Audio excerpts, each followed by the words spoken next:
UN Brahmo Public Vehicle Terminus ni President जानानै दिनै आङो बेखौनो बुंनो सानो मिडियानि थ्रुयै जे जोंनि क'क्राझार टाउना जोबोद माने माबा मा होनोमोनलाय रड जाम जाबाय गारि फिसानिफ्राय लानानै गिदिरनिफ्राय लानानै माने रड माने क्लियारेन्स गैया बेबायदि जानानै फैबाय दा बेवहाय गथ' गथायफोरनि सारिदिगदा गारि सालायनाय माने धं गैया बेनिफ्राय लानानै आरो सारिदिगदा माने एम्बुलेन्स बायदिसिना माने जेनेबा धरक माने फायर ब्रिगेड इमारजेन्सि बेफोरखौ लक्ष्य लाखिनानै बेखौ नोजोर होनानै जोङो बे बास टार्मिनासखौ बहुत दिननिफ्राय जिहेतु जों प्रशासननिफ्राय खोनादों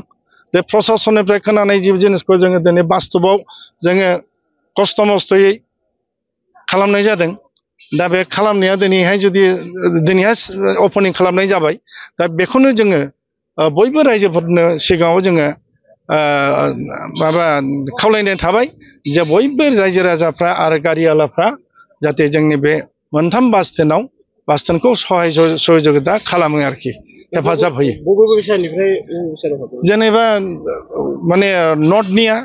साहानिया थिग साहानिफ्राय बङाइगाव थङाइगाव फैयोबा जेनेबा ओरै गसाइगाव साइडनिफ्राय फैयोबा जे सापागुरिनिफ्राय फैयोबा ओरै देमलगावजों हाबनानै बे साहा फैनानै थाफैनाय नङाबा माबा मोनसे जों सावरायनायनि गेजेरजों जागोन जे दा बर्थमान सिगाङाव आरोखि जेन हक नाराबारिनिया जाहैबाय बिलासिपारानिफ्राय फैनाय धुबुरीनिफ्राय फैनाय गारिया बेयावनो थाबथागोन माने माबायाव दोननाय जागोन आरोखि नाराबारियाव ओमफ्राय जे सोनाब सानजाथिंजाय जे फैनाय गारि बासुगाव बहलपुर बे फैनाय गारिया बे औवाबारियाव मोनसे ब्रान्स दङ बे ब्रान्सआव थागोन आरोखि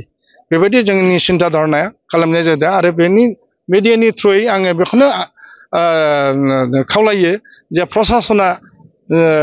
बेखौ जाहाथे जोंखौ माने इति हनखालि जाहाथे सहाय जगिता माने हेल्प खालामो आरोखि बेनि थाखाय आं प्रशासनखौबो खावलायनाय थाबाय आरो समस्त गारियाला आरो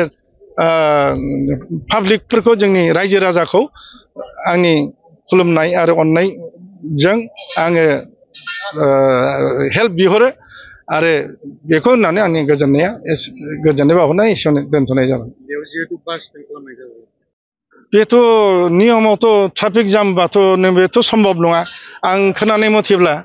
बहुत प्रशासना बहुत सेस्था खालामबाय माने गारिफोरखौ बाहेरायाव लांनो दिननिफ्राय नङा बेयो ज' जाया माने फ्राय धरक बहुत गोबाव बाहाय कयेकटा डिसि माने ट्रेन्सफार जालांबाय प्रशासन ट्रेन्सफार जालांबाय बिनि आगोलनिफ्राय बे सेस्थाखौ खालामदों होननानै जोङो मिथिनो मोन्दों आरोखि दा नंखायनो जोङो बे सिन्था धारनाखौ लानानै जोंबो हारसिङैथ' सरकारा हायाना बे हिसाबै जोङो सेंग्रा फेंग्रा ज' नांनानै जोङो जयैनो माबा मोनसे खालामनो हायो खोमा सहाय सरकारखौबो सहाय खालामनो हायो खोमा आरो बेखार समस्या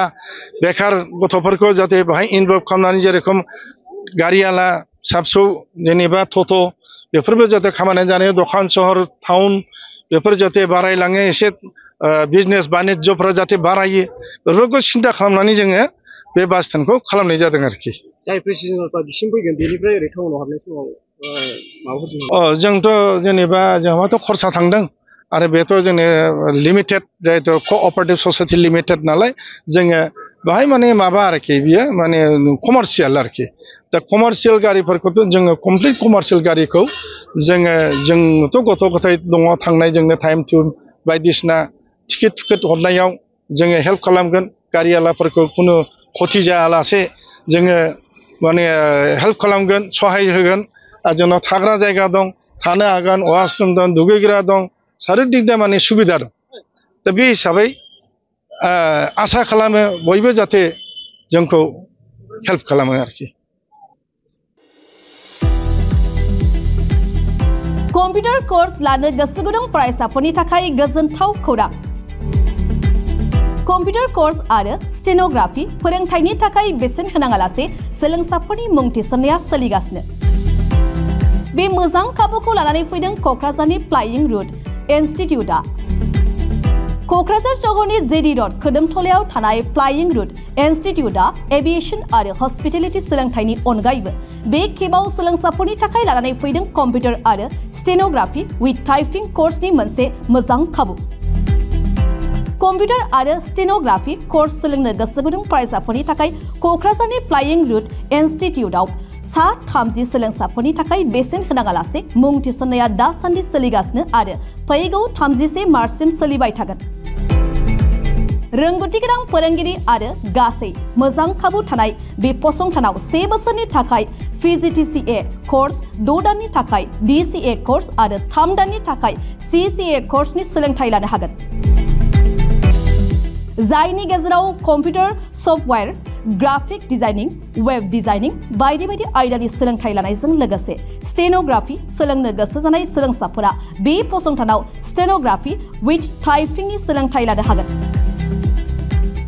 अब्ला मानोथो गोबाव खालामनो? जायफोर सोलोंसाफोरा कम्पिउटार कोर्स आरो स्टेनोग्राफी सोलोंनो गोसो नोंथांमोनहा बेसेन होनाङालासे थाबैनो क'क्राझारनि फ्लाइंग रुट इनस्टिट्यूटआव मुं थिसनफैदो।